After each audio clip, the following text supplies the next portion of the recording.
Järgmine arupärimine on esitatud Riigikogu liikmete Georg Pelisaare, Toivo Tootseni, Tiit Kuusmiku, Olga Sõtniku, Ester Tuikso, Inara Luigase, Valeri Korbi, Nikolai Põdramägi ja Eldar Jefendejevi poolt 11.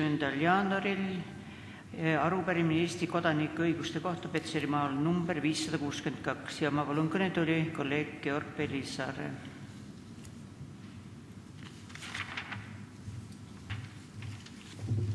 Lugupeetud juhataja, austatud peaminister, head kolleegid. Käesoleva aasta alguses 9. jaanuaril avaldati meedias teade Vene Föderatsiooni presidendi Medvedevi käskkirjast nimetusega piiriäärsete territooriumide määratlemine, kus välisriikide kodanikud, kodakondsuseta isikud ja välismaise päritoluga juriidilised isikud ei saa soetada omandiõigusi maatükkidele. Selles käskkirjas tuuakse ära 380 piiriäärse territooriumi nimetus, mille hulgas on ka Pihkva oblastisse arvatud Petseri rajoon. Selle käskkirja järgi siis ei tohiks välisriikide kodanikud ega kodakondsuseta isikud olla nendel piiriäärsetel aladel asuvate maatükkide omanikeks.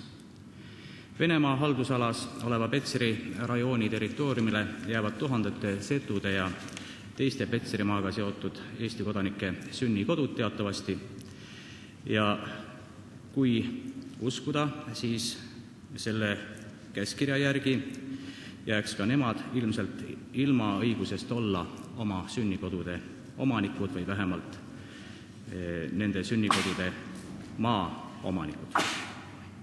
Teatavasti sätestab aga Eesti Vabariigi põhiseadus paragrahv 122 üheselt, et Eesti maismaapiir on määratud 1920. aasta 2. veebruari Tartu rahulepinguga ja teiste riikidevaheliste lepingutega. Arupärijad on arvamusel, et kuivõrd Vene Föderatsioon pole siiani ühtegi teist piirilepingut heaks kiitnud, tuleb lugeda jätkuvalt kehtivaks Tartu rahuleping ja selles määratud maismaapiir.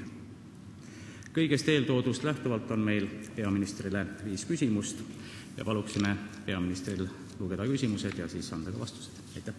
Suur tänu, kolleeg Georg Pelisaar, ja palun nüüd härra peaminister kõnepulti.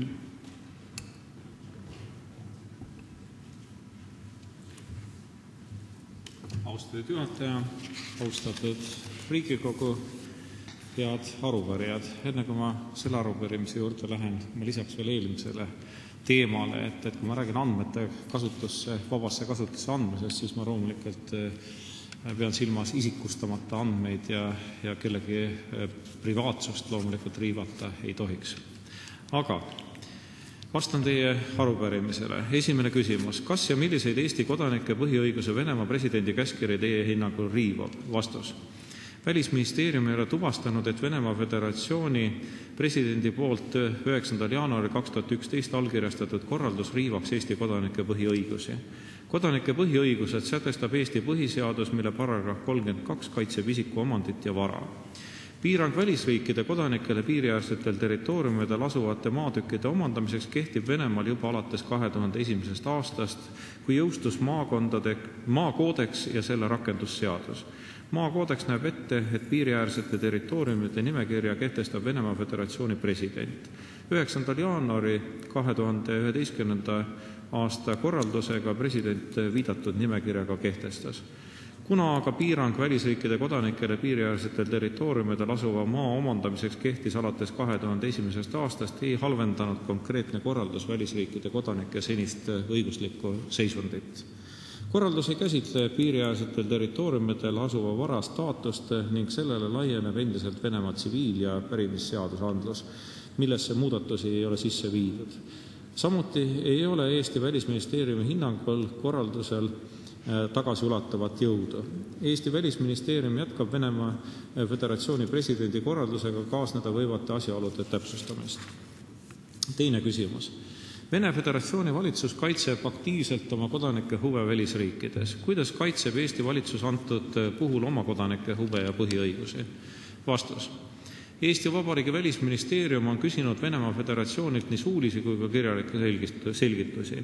Selle eesmärgil on Välisministeeriumi 3. poliitikaosakonna peadirektor Märt Volmer kohtunud 2 korda Venemaa Föderatsiooni suursaadiku härra Juri Merzeljakoviga. Samuti on Välisministeerium edastanud Vene saatkonnale Eestis kirjaliku noodi koos detailsemate küsimustega. Eesti Vabariik ja Venemaa Föderatsioon on sõlminud 1993. aastal lepingu õigusabi ja õigussuhete kohta tsiviil-, perekonna- ja kriminaalasjades. Lepingu artikli 1 kohaselt on ühe lepingupoole kodanikel teise lepingupoole territooriumil oma isiklike ja varaliste õiguste suhtes samasugune õiguskaitse nagu selle lepingupoole kodanikelgi. Kui Eesti kodanike isiklikud ja varalised õigused Venemaa Föderatsiooni territooriumil peaksid osutama vähem kaitstuks võrreldes Vene kodanikega, saab Eesti õigusabi lepingule tuginedes kasutada Eesti kodanike kaitseks diplomaatilisi vahendeid. Eesti Välisministeerium jätkab Venemaa Föderatsiooni presidendi korraldusega seonduvate asjaolude täpsustamist ja selgitamist. 3. küsimus. Teatavasti on Vene Föderatsioon võtnud tagasi oma allkirja Eesti-Vene uuelt piirileppelt. Kas näete seetõttu võimalikku olevat piirilepingu osas uute läbirääkimiste alustamist? Vastus. Eesti on Eesti-Vene piirilepingu omalt poolt allkirjastanud ja ka ratifitseerinud. Seega puudub alus uute selleteemaliste läbirääkimiste alustamiseks. 4. küsimus. Kas teie hinnangul Tartu rahuleping kehtib ja kas kehtivad ka sellest tulenevad Eesti Vabariigi territooriumil elavate Eesti kodanike õigused?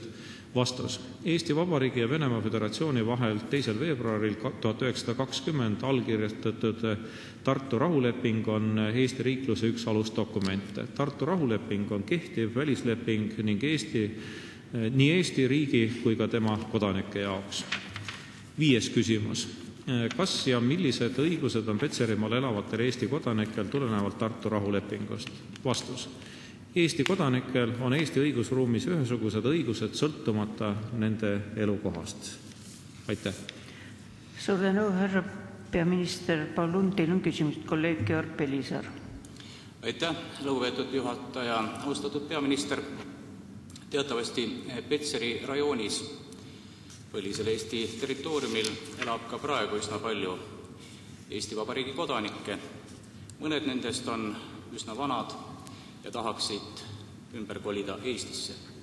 Paraku on aga nõnda, et kui Eesti Vabariigi kodanikel, kes elavad praegusel haldusterritooriumil, arvestatakse pensioniõigusliku staaži sisse ka nõukogude ajal töötatud aastad, siis nendel Eesti Vabariigi kodanikel, kes elavad Petseri rajoonis ja tahaksid nüüd vanaduspõlve veeta Eestis, paraku seda staaži ei arvestata pensioniõigusliku staaži hulka, kuivõrd nad ei ole saanud Eestis töötada 15 aastat.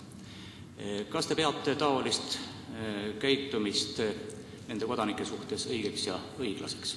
Aitäh! Aitäh!